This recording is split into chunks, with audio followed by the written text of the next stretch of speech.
Welcome to Tenor Tech, where I solve the problems you didn't even know you had. In this video, I will show how to replace a hybrid car battery.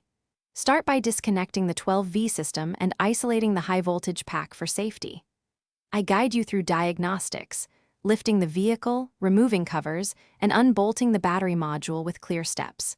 I will explain torque specs, connector care, and how to avoid common pitfalls so you can gain confidence and complete the job safely and efficiently at home or in your garage.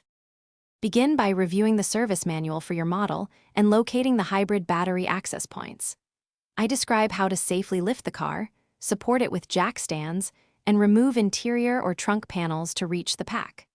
Follow my checklist for tools, replacement parts, and personal protective equipment so you avoid surprises and maintain a steady workflow while you swap out the battery pack with confidence and care. I walk you step by step through detaching connectors, removing mounting hardware, and extracting the hybrid battery safely. Learn how to inspect wiring, replace any damaged brackets, and seat the new battery evenly while maintaining correct orientation. I also cover testing procedures after installation, including charging checks, fault code clearing, and a brief road test to confirm everything is operating normally before you close covers and finish the job. Thanks for watching. Subscribe to keep your life in tune.